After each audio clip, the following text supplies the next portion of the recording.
இந்த தமிழக வெற்றி கழகத்தின் ஒரு ஆட்சி, அதை அவர்கள் விசில் புரட்சி என்கிறார்கள், எதிர்த்தரப்பினர் அது ஒரு இன்ஸ்டா புரட்சி என்கிறார்கள்.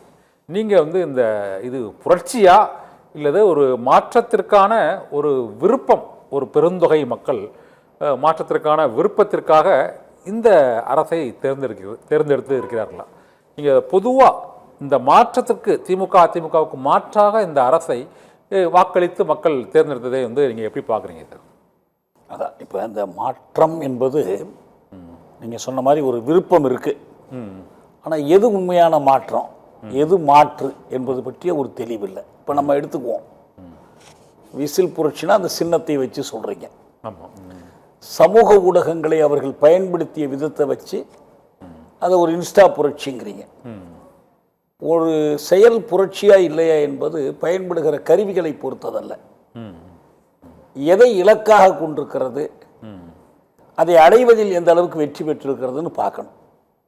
தேர்தல் முடிவை விட்டுருங்க, தேர்தலுக்கு முன்னால இவர்கள் தாங்கள் வந்தால் என்ன செய்ய போகிறோம் என்று கொடுத்த அந்த தேர்தல் அறிக்கை, அவங்க கொடுத்த திட்டங்கள் ஒரு ஒருநிலைப்பட்ட திட்டங்கள், கான்கிரீட்டாக அவங்க என்ன வச்சாங்க அப்படிலாம் பார்த்தீங்கன்னா, இந்த அதிமுகவுக்கு மாற்றுன்னு சொல்கிறதுக்கான ஒரு காரணமும் இல்லை.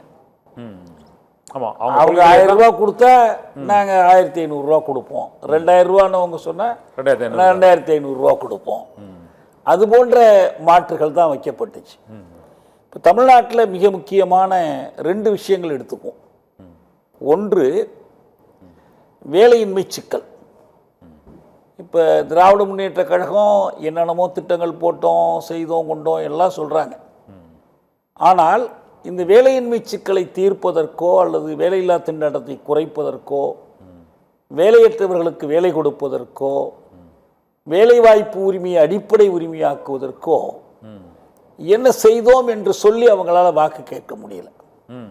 இவ்வளோ முதலீடுன்னு கணக்கு கொடுக்குறாங்களே தவிர அந்த முதலீட்டுக்கு எத்தனை வேலை வாய்ப்புகளை தோற்றுவிக்க முடிஞ்சு. இப்போ இவங்கள்ட்ட ஏதாவது அப்படி ஒரு மாற்று திட்டம் வச்சுருக்காங்களா அப்படின்னா இல்லை. இரண்டாவது, இப்போ கல்வித்துறையில் நிறைய நாங்கள் செஞ்சுருக்கிறோன்னு அவங்க சொல்கிறாங்க.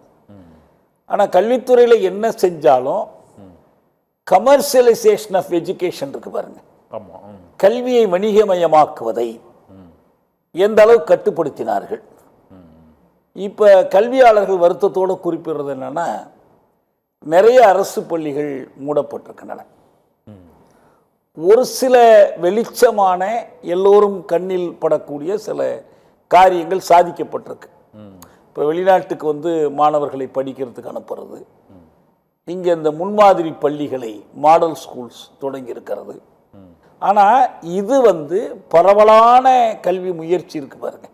இப்போ காமராஜர் ஆட்சி காலத்தில் நடந்த மாதிரி ஊர்தோறும் பள்ளிக்கூடங்கள், தெருக்கள் எல்லாம் பள்ளிக்கூடங்கள், இளவய கல்வி, அதுக்கு நேர்மாறாக என்ன அதிகமாக நடந்திருக்குதுன்னா கல்வி வணிகமயமாகி இருக்கு, நிறைய பரவி இருக்குது. இப்போ இதுக்கு மாற்று திட்டம் ஏதாவது தமிழக வெற்றி கழகம் வச்சிருக்கிறாங்களான்னா அப்படி ஒன்றும் இல்லை, அப்படி ஒன்றும் இல்லை. அடுத்தது என்னன்னா, இது எல்லா திட்டங்கள், எல்லா நலத்திட்டங்களுக்குமே நீங்கள் என்ன செய்ய வேண்டியிருக்குன்னா, இந்தியா உலகத்தில் இருக்கு, தமிழ்நாடு இந்தியாவில் இருக்கு. இது எப்பயுமே ஞாபகம் வச்சுக்கணும். ஏன்னா உலகு தழுவிய நெருக்கடிகள் இந்தியாவை பாதிக்கும். நீ ஹோர்முஸ் நீரிணை மூடப்பட்டுச்சுனாலோ, அதில் கட்டணம் உயர்த்தினாங்கன்னாலோ, என்ன செஞ்சாலும் நேரடியாக நம்ம வீட்டு சமையலறையில் நாம் பயன்படுத்தக்கூடிய எரிவாயு உருளையினுடைய விலையை உயர்த்திடும். நீங்கள் அதை இலவசமாக வாங்கி கொடுக்கறதுன்னு வச்சுக்கிட்டா கூட அதுக்கு செலவு பண்ணுற தொகை அதிகமாகிடும். நீங்கள் போடுற பட்ஜெட்டுக்கு மேலே போயிடும் உங்களுக்கு. பணவீக்கத்தை நீங்கள் கட்டுப்படுத்துவதற்கான இதை நீங்களா ஒன்றும் செஞ்சிட முடியாது, சர்வதேச அளவில் உள்ளது. அப்போ இந்தியாவுக்கு வர்ற அந்த நெருக்கடிகளை தமிழகமும் எதிர்கொள்ளணும், தமிழகமும் சந்திக்கணும். எந்த ஆட்சியாக இருந்தாலும், திமுக அதிமுக தவிக வேறு யாராக இருந்தாலும் சந்திச்சு தான் ஆகணும். குறைந்தது இதை மக்களிடம் போய் வெளிப்படையாக சொல்லி, இந்த சிரமங்கள் உங்களுக்கு தரப்படுது, அதுக்கு இந்த மாதிரி ஏற்பாடு தான் காரணமாக இருக்குது. இதில் நமக்கு இதையெல்லாம் மாற்றி அமைப்பதற்கான ஒரு இறைமை நம்ம அரசுக்கு இல்லை, அதுக்கான ஒரு தன்னாட்சி நம்மகிட்ட இல்லை. அதெல்லாம் வேணுங்கிறதுக்காக நாம் போராடுவோம். அந்த போராட்டத்தில் நாங்கள் உங்களோட துணை நிற்கிறோம். நீங்கள் சொன்ன அந்த புள்ளி ஓகே, இது உலக ஒழுங்கு, இந்திய பொருளாதார மாற்றம், தமிழர்களுக்கான ஒரு தன்னாட்சி, இதை தான் சீமான் முன்னிறுத்தினார். எவ்வளவோ விளக்கி பேசினார். தமிழ் தேசியத்தில் தனி நாடாக்கிறோம், கால்நடைகள் விவசாயிகளுக்கெல்லாம் கொண்டு, அதை ஏற்றுக்கல. ஆனால் இவர் எந்த மாற்றம் முன்வைக்கல, இப்படி வாக்கா மாறிச்சு. சிக்கல்களை பேசுவது வேறு, சிக்கல்களுக்கு தீர்வை வைப்பது வேறு. அவர் வச்ச ஒரே ஒரு தீர்வு என்ன? என்னை முதலமைச்சராக்கினால் அவ்வளவுதானே. ஆமா, அண்ணன் வந்தா போதும், எல்லாம் சரியாயிடும். இது எப்படி தீர்வுன்னு மக்கள் ஏற்றுக்கொள்வாங்க? இல்ல அதையாவது சொன்னார் அவர், அதை சொல்லலையேங்கிற.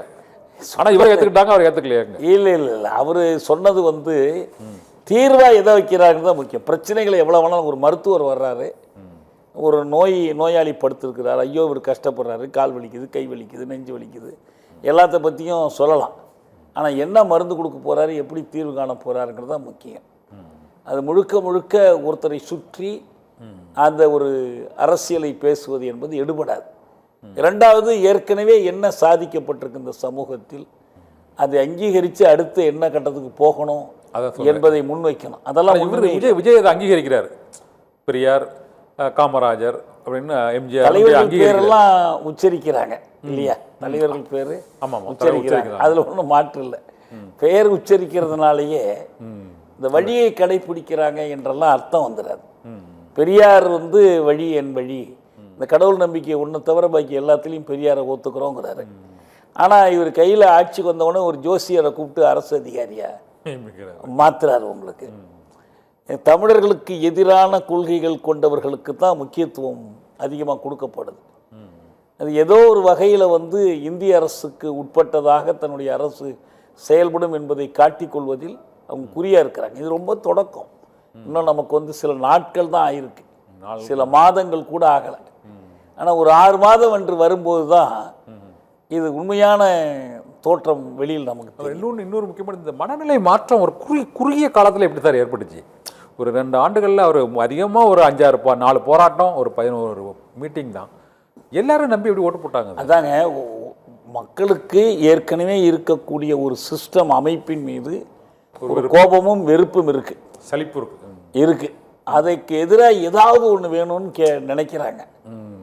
அதுக்கு அவருக்கு தெரிந்த ஒரு உதாரணமாக எல்லாருக்கும் அறிந்த ஒருவராக இருக்கார். ஏற்கனவே நீண்ட காலம் அரசியல் இல்லை, மற்ற குறைகள் இருந்தால் கூட அது திரைப்படம் தொடர்பாக மற்ற சொல்ல முடியுமே தவிர, இவர் முதலமைச்சராக இருந்து இப்படி பண்ணினார், இவர் அமைச்சராக இருந்து இப்படி பண்ணினார், இவர் 2-3 முறை பதவிக்கு வந்து அதெல்லாம் ஒன்றுமே இல்லாததுனால இவர் மேலே ஒரு நம்பிக்கை வைப்பது அவர்களுக்கு எளிதாக போயிடுச்சு, ஒரு மாற்று வழின்னு. அதனாலேயே வந்து இந்த நம்பிக்கையை காப்பாற்றிக்கணும்னா இனியாவது அதுக்கான திட்டங்கள் எல்லாம் வரையறுத்து செயல்பட்டாகணும்.